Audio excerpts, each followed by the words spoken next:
عمر رضی اللہ تعالیٰ عنہ جیسے ہی خلیفہ بنے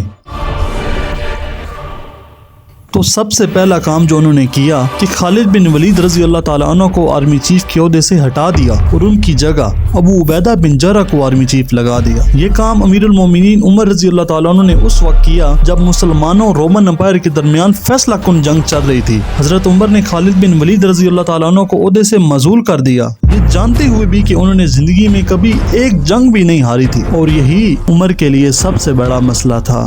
بیک ان دا ہسٹری، رسول صلی اللہ علیہ وسلم کے بعد مسلمانوں کے پہلے خلیفہ ابو بکر رضی اللہ تعالیٰ عنہ بنے۔ خلیفہ بننے کے بعد انہوں نے خالد بن ولید رضی اللہ تعالیٰ عنہ کو پورے مسلمان لشکر کا سپہ سالار بنا دیا۔ ابو بکر نے اپنی زندگی میں ہی مسلمان سلطنت کو وسعت دینے کے لیے ہر محاذ پر جنگ کھول دی تھی، جھوٹے پیغمبروں کے خلاف بھی، پرشین امپائر کے خلاف بھی، and at the same time Roman empire سے بھی۔ خالد بن ولید رضی اللہ تعالیٰ عنہ جنگ یمامہ میں جھوٹے پیغمبر مسلمہ کذاب کو شکست دینے کے بعد فوراً ہی ابو بکر رضی اللہ تعالیٰ عنہ کے حکم پر رومن امپائر پر حملہ کرنے کے لیے چلے گئے۔ خیر، یہ بھی ایک لمبی سٹوری ہے جو پھر کسی ویڈیو میں بتائیں گے۔ پرشین امپائر کی اینٹ سے اینٹ بجانے کے بعد خالد بن ولید نے رومن امپائر کا رخ کیا، اور اسی دوران یہاں مدینہ میں ابو بکر رضی اللہ تعالیٰ عنہ کی طبیعت بھی خراب رہنے لگی تھی۔ اس وقت خالد بن ولید ایران اور عراق کے علاقے میں تھے۔ خالد بن ولید جنگ کی ترتیب اپنے لحاظ سے کرتے اور انہیں جو بھی مناسب عمل لگتا اسے سر انجام دے کر ساری تفصیل خلیفہ ابو بکر کو خط کے ذریعے بتا دیا کرتے۔ وہ ایسا اس لیے کرتے تھے کیونکہ خلیفہ ابو بکر نے انہیں پورے اختیارات دے رکھے تھے، اور ویسے بھی اس وقت عراق سے مدینہ تک سفر میں کئی دن لگ جایا کرتے تھے۔ لیکن یہ چیز حضرت عمر کو بالکل بھی پسند نہیں تھی۔ ان کی رائے یہ تھی کہ خالد کو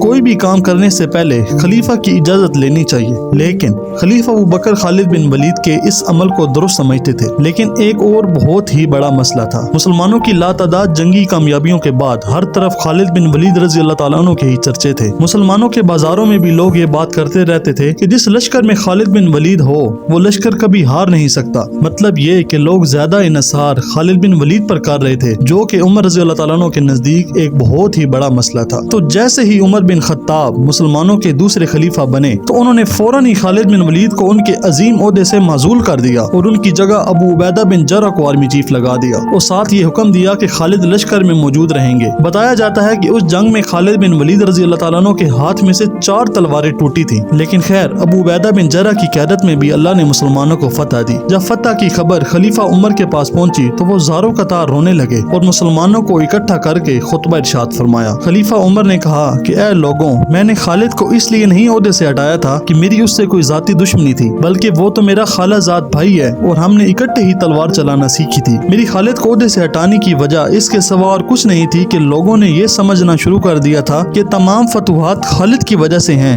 حالانکہ ایسا نہیں ہے۔ تمام فتوحات رب خالد کی وجہ سے ہوتی ہیں۔ میں نے خالد بن ولید کو اس لیے عہدے سے ہٹایا کہ جب کل کو خالد نہیں ہوگا تو تب بھی اللہ ہمیں فتح دے گا جیسے کہ آج فتح دی، کیونکہ سب عنایات اللہ ہی کی طرف سے ہوتی ہیں۔ مجھے خدشہ تھا کہ تم کہیں شرک میں مبتلا نہ ہو جاؤ، اور اس سب کا ثبوت صحیح مسلم اور بخاری کی صحیح حدیث میں موجود ہے۔ حضرت عمر رضی اللہ تعالیٰ عنہ کی طبیعت اور مزاج بھی اس قسم کا تھا کہ اگر انہیں کسی چیز سے شرک کا خدشہ ہوتا تھا تو وہ اسے ختم کر دیا کرتے تھے۔ جیسے عمر رضی اللہ تعالیٰ عنہ نے اس درخت کو بھی جڑ سمیت اکھڑوا دیا تھا جس کے نیچے رسول اللہ صلی اللہ علیہ وسلم نے باقی تمام صحابہ کے ساتھ مل کر بیعت کی تھی، جس کو بیعت رضوان کہا جاتا ہے۔ حضرت عمر رضی اللہ تعالیٰ عنہ کو خدشہ تھا کہ کہیں لوگ اس درخت کو آ کر چومنے اور منتیں نہ مانگنے لگ جائیں اور شرک میں مبتلا نہ ہو جائیں۔ اور جہاں تک حضرت عمر رضی اللہ تعالیٰ عنہ اور خالد بن ولید رضی اللہ تعالیٰ عنہ کے ذاتی تعلقات کی بات ہے تو وہ شروع سے آخر تک بالکل چٹان کی طرح مضبوط تھے۔ خالد بن ولید حضرت عمر کے خالہ زاد بھائی تھے اور جسم اور قد میں بھی بالکل مشابہت رکھتے تھے۔ خالد بن ولید رضی اللہ تعالیٰ عنہ کی موت پر حضرت عمر اتنا زیادہ روئے تھے کہ ان کی داڑھی بھی آنسوؤں سے تر ہو گئی تھی۔ اگر آپ کو یہ ویڈیو پسند آئی ہے تو